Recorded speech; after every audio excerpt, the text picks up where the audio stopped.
One of the reasons I was super excited to come to Utah during this trip is because of the concentration of dinosaur activity here. There is so much to do. We visited 3 museums here in just about 2 or 3 days, and in this video I'm going to take you on a tour of all of them.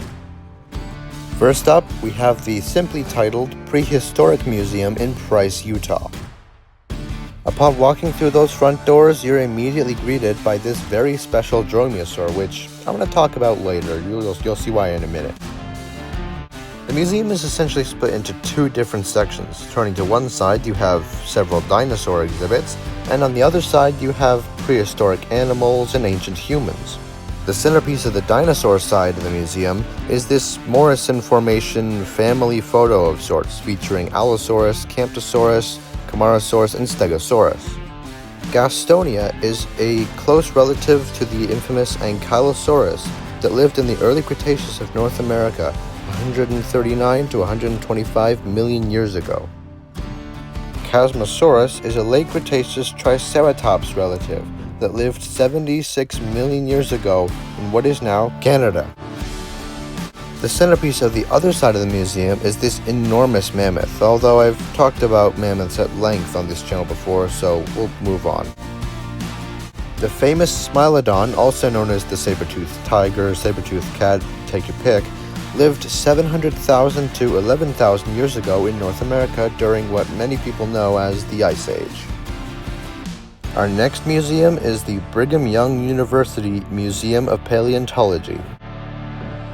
While it may not be the biggest museum out there, it's about the size of the one that I work at actually, there's still quite a lot of very interesting stuff to be seen here. I actually learned of plenty of new species here.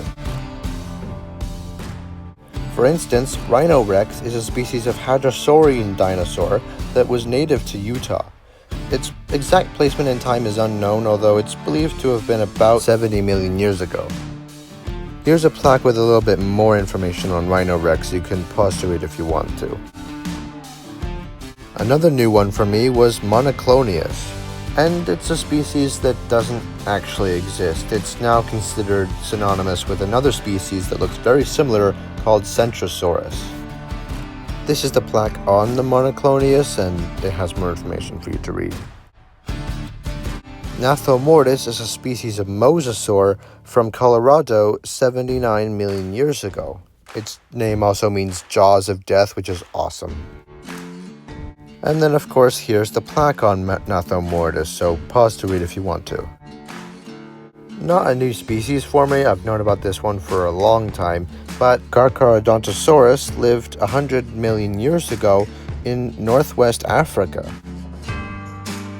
This is one of my all-time favorite dinosaurs, the Utah raptor. Now, to understand Utah raptor, we first need to talk about Velociraptor.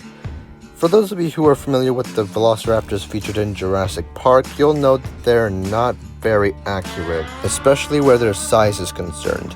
You see, the velociraptors in Jurassic Park were actually based on another dromaeosaur called Deinonychus.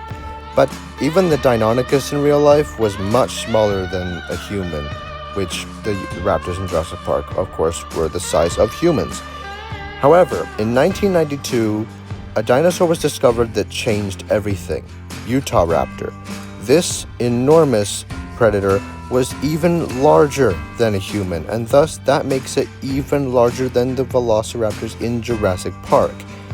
It's a grizzly bear-sized bruiser velociraptor from America. It's awesome. The Museum of Ancient Life, located in Thanksgiving Point and Salt Lake City, Utah, is by far the largest museum we'll be taking a look at today. It's also the busiest, especially when it comes to children, so you're going to have to account for that if you ever plan to come here.